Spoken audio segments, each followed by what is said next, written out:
Varicose veins కి సరైన చికిత్స కోసం సంప్రదించండి ఎవిస్ హాస్పిటల్. నమస్తే రమగారు. నమస్తే జయ. రమగారు, ప్రతి ఒక్కరికి లక్ష్మీ కటాక్షం కావాలి, లక్ష్మీదేవి మా ఇంట్లోనే ఉండాలి, రండి రండి కోరిక ఉంటుంది కదా, ఏం చేయాలి రమగారు? కొన్ని పద్ధతులు మార్చుకోవాలి జయ. కొంతమంది పుట్టుకతోటి లక్ష్మీ కటాక్షంతో పుడతారు. బోళ్ళని డబ్బు ఉంటుంది, అమ్మా నాన్నలకి డబ్బు జాగ్రత్త ఉంటుంది, పొతపరి లక్షణాలు ఉంటాయి, సంపదని పెంచే అవకాశాలు లభిస్తాయి. మళ్ళీ అక్కడి నుంచి అత్తారింట్లోకి వెళ్ళినప్పుడు వీళ్ళే చదువులై వ్యాపారాల్లోనో ఉద్యోగాల్లోనో ప్రవేశించినప్పుడు డబ్బు వచ్చే లక్షణమే ఉంటుంది, ఆటోమేటిక్గా ఉంటుంది. మిడిల్ క్లాస్ కుటుంబాల్లో ఇది ఏదో చిన్న సంపాదనలు, చిన్న జీతాలు, చిన్న జీవితాలు, పిల్లలు ఏదో చదువుకొని పైకి వస్తారు. ఒక్కొక్కడికి బాగా వస్తుంది. ఒకేలాగా చదువుకుని ఒకే కాలేజీలో ఉండి ఒకే చోట ఉద్యోగాలు వచ్చిన వాడు కూడా ఒక్కొక్కడికి లక్షల కోట్లలోకి వెళ్ళిపోతాడు. ఒకడు లకారాల్లోనే ఉంటాడు, ఒకడు అది కూడా లేకుండా ఉండేవాడు కూడా కనిపిస్తాడు. ఇవన్నీ మనం అంతే రాసుకొచ్చినవి. మొదటిది అది మనమే మార్చలేం, మన పుటక మన పెంపుదల మార్చుకోలేం కదా. అదృష్టాలు, కలిసి రావటాలు, కలిసి వచ్చే కాలం, నడిచి వచ్చే కొడుకొస్తాడు, ఇవన్నీ ఓకే.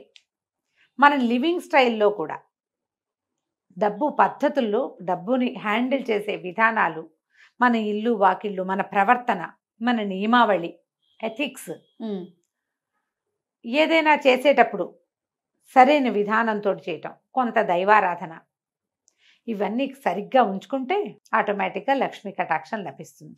కటాక్షం అంటే కొంతమందికి అవసరాల కంటే కొంత డబ్బు ఎక్స్ట్రా ఉండాలని కోరుకునే కటాక్షం కొంతమందికి. అవును, కోట్లు కురిసిపోయి మనవాళ్ళ దాకా డబ్బు ఉండాలనుకునే వాళ్ళు కొంతమంది కదా. ఆ మనవాళ్ళ దాకా ఉండాలంటే కొల్లగొట్టాల్సిందే కానీ కటాక్షాల వల్ల అవదది. బాగా చెప్పారు. ఎవరినెత్తనైనా చేయబెడితేనే మనవాళ్ళ దాకా కుదురుతుంది. వ్యాపారస్తులకి ఇది సులువు. వ్యాపారాలు చేసే దాంట్లో 3-4 తరాల దాకా డబ్బు నిలుస్తుంది.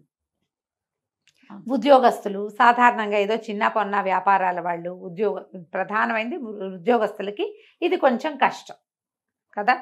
అయితే మన లివింగ్ స్టైల్లో మార్పులు, ఇల్లు వాకిళ్ళు శుభ్రంగా ఉండటం, లక్ష్మీ కటాక్షం. మరి శుభ్రంగా ఉన్న ఇంట్లోకి లక్ష్మీదేవి వస్తుంది జయ, లేకపోతే రాదు. ఇంట్లో పాతవి, చెత్తవి, పురాతనమైన సామాగ్రి, ఎవరివో వస్తువులు ఎప్పుడు మన ఇంట్లో ఉండటం ఎంత ఇష్టమో జయ. మా ఇంట్లో కూడా ఎప్పుడు ఎవరో ఒకళ్ళు ఉంటూ ఉంటాయి. ఎవరో ఒకళ్ళు వస్తారు, చుట్టాలు పక్కాలు ఉండిపోతాయి. వేరే వాళ్ళ బట్టలు, పాత సామాన్లు వాళ్ళవి మీ ఇంట్లో ఉంచుకోవద్దు. 4 రోజులు ఉంటారు అవసరానికి, తర్వాత వాళ్ళని వదిలిపెట్టి వాళ్ళు వచ్చినప్పుడు పంపించేసేయండి వస్తువులు. ఓకే, వాళ్ళ ఉండనివద్దు. వేరే వాళ్ళవి చెప్పులు, వేరే వాళ్ళవి సామాన్లు, వేరే వాళ్ళ ఉంచుకోవద్దు. వేరే వాళ్ళు అంటే ఇందులో సొంత అక్కయ్యలు, సొంత తమ్ముళ్ళు కూడా ఉంటారు జయ. అన్నదమ్ములు అనుకో, ఒకళ్ళ వస్తువులు ఒకళ్ళ ఇంట్లో ఉండొచ్చు. అక్కయ్యల వస్తువులు ఉంచుకోవద్దు. వాళ్ళ ఇంటి పేరు వేరు, మన ఇంటి పేరు వేరు కదా, వేరే కదా, ఉంచుకోవద్దు. 4 రోజులు ఉంచుకుంటే వాళ్ళకి ఇచ్చేయండి, జ్ఞాపకం పెట్టుకుని. ఎనర్జీ ఫ్లోస్లో డిఫరెన్స్ వస్తుంది. వేరే వాళ్ళ వస్తువులు మన ఇంట్లో ఉండటం వేరు, బయటికి పంపించేయటం వేరు. మీ ఇంట్లోనే పాత బట్టలు, పాత వస్తువులు, చెత్తా చెదరం సామాను, ఎప్పుడో 5-6 ఏళ్ల క్రితం తీసుకొచ్చిన నూనె టిన్నులు అవి ఉంచొద్దు. వాకిళ్ళకి ఎండిపోయినవి తోరణాలు, ఈ ఊలువి, పువ్వులవి, పేపర్లవి కొనుక్కొస్తుంటారు. అవి దుమ్ముగా అయితే పాత పడితే బయట పారేసి కొత్తవి కొనుక్కోండి, బెటర్. నేనైతే చెప్తాను, అసలు అలాంటివి తగిలించద్దు వాకిళ్ళకి. ఏదైనా పండగ అప్పుడు పెట్టుకుంటామా, పండగ వంగానే దులిపేసి లోపల పెట్టేసుకోండి. అలంకారాలు చేస్తారు కదా, అన్ని వేళ్లాడేసి చేస్తారు. వేళ్లాడేసిన వాడు అన్నీ తీసేసి శుభ్రంగా లోపల పెట్టేసుకోండి. పేపర్లు అంటిస్తారు, అన్నీ తీసేసేయండి. ఇంట్లో పాత నూనె కాగితాలు, కవర్లు, అవి ఇవి చెత్త చెదారం ఉండనివ్వద్దు. ఇల్లు క్లీన్గా ఉంచండి. ఖర్చులు పెట్టేటప్పుడు అవసరమా కాదా అని 2-3 సార్లు బేరీజ్ వేసుకుని ఖర్చు పెట్టండి. ఈరోజు ఖర్చును రేపటికి వాయిదా వేసుకోండి. ఇది పెద్ద మన స్లోగన్ అనమాట. అది ఖర్చుని వాయిదా వేయటం. అది అన్నీ కాదు, కూరలు, నార్లు, పులుసు, పప్పు వాయిదా వేయలేం కదా. పెద్ద ఖర్చుల్ని వాయిదా వేయండి. ఈజీగా కొనుక్కునే విధానాలు ఏమున్నాయో అవి యాప్ చేయండి. శుక్రవారం ఖచ్చితంగా దీపారాధన చేసుకోవటం, ఇంట్లో నమస్కారం చేసుకోవటం, వీలైతే ఒక దేవాలయ దర్శనం చేయటం. ప్రతిరోజు దీపారాధన చేస్తే చాలా మంచిది. వాకిలి గుమ్మం శుభ్రంగా ఉంచడం, వాకిలి గుమ్మంలో చక్కగా గుమ్మానికి కొంచెం పసుపు కుంకుమ, ఈ గుమ్మంలో పాలు పోయటం, వాకిట్లో పసుపు కుంకుమ వేయటం చేయబోకండమ్మా. నేను చాలా నమ్ముతాను జయ. నేను కొన్ని వాకిళ్ళలో చూస్తే శుక్రవారం ముగ్గేసి పసుపు కుంకుమ వేస్తారు. నేను చూస్తాను. ఇప్పుడు ఆ పసుపు కుంకాలు ఏనాడు ఎప్పుడు వేస్తారో తెలుసా? అసలు పసుపు కుంకుమ వెయ్యకూడదమ్మా. మీరు వేయాల్సింది ఏమిటి?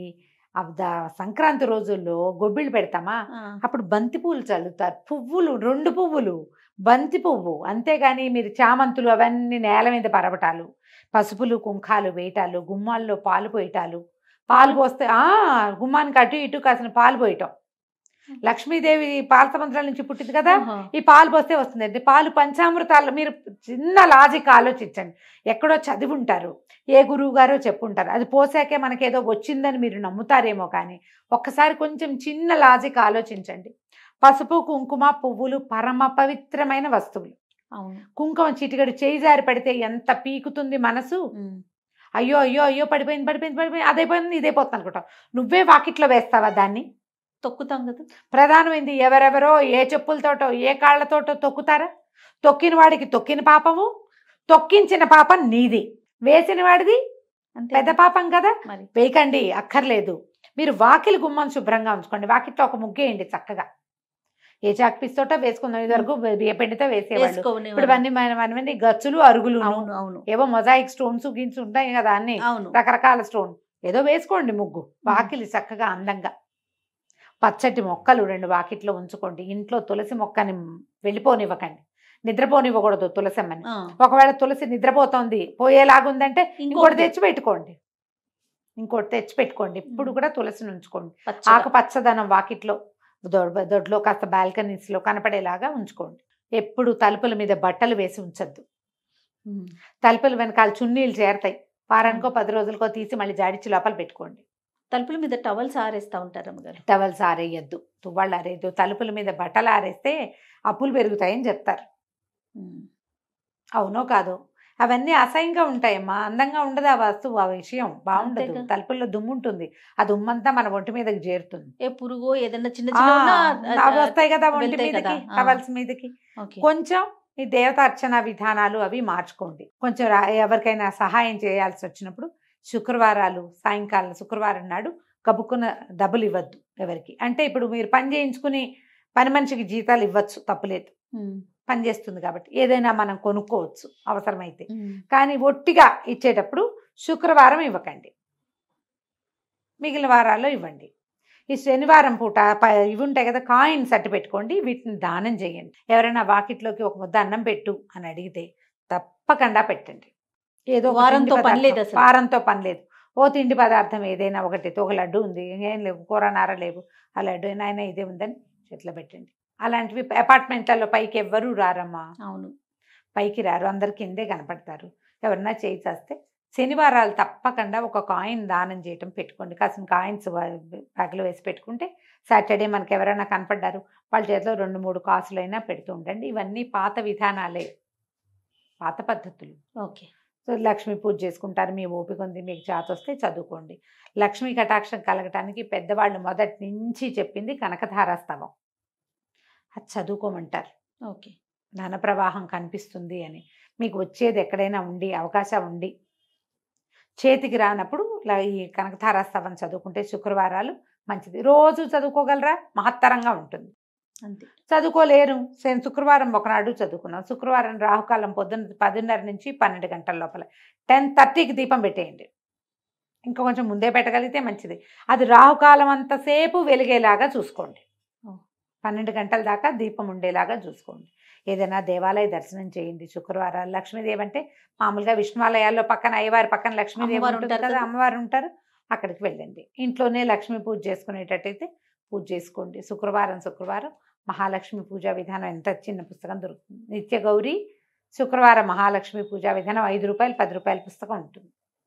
నిదానంగా కూర్చొని చదువుకోండి. తేలికపాటి శ్లోకాలే, బరువు ఉండదు. షోడశోపచారాలు చేసేయండి లక్ష్మీదేవికి. శుక్రవారం మీరు ఓపికగా పూజ చేసుకోగలిగితే అంత శనగపప్పు వేసి బియ్య పాయసం, క్షీరాన్నం చేసేసేయండి. శనగపప్పు లక్ష్మీదేవికి ప్రీతి అని చెప్తారు. అంతే. వీటితో పాటు శుచి శుభ్రత ప్రధానమైంది. మీ ఇల్లు క్లీన్గా ఉండటం. రైట్. అంతే. దాంతోపాటు మీ డైలాగ్ చెప్పట్లేదు, మనసు క్లీన్గా ఉంచుకోవటం. మనసు క్లీన్గా ఉంచుకోవాలి. చిరిగిపోయిన బట్టలు కట్టుకోకండమ్మా. ఓకే. బట్టలు చిరిగినాయి అనుకో, అది కొత్త చీర పారేయలేవు, బాగా గట్టిగా ఉంది, ఏదో పొరపాటు నుంచి కుట్టేసి కట్టుకోండి. ఒక స్టిచ్ వేసేసి దాని మీద కట్టుకోండి. మురికి బట్టలు అవి ఉంచకండి ఇంట్లో. ఎప్పుడు బట్టలు శుభ్రంగా చేసుకోవాలి. ఒకవేళ వారం అంతా కుదరలేదు, థర్స్డేకి మొత్తం ఫినిష్ చేసేయండి. విప్పిన బట్టలు అని. శుక్రవారం ఇల్లు క్లీన్గా ఉండాలి. రైట్. అప్పుడు లక్ష్మీ కటాక్షం లభిస్తుంది. తప్పకుండా రమ్మగారు. నమస్తే. నమస్తే.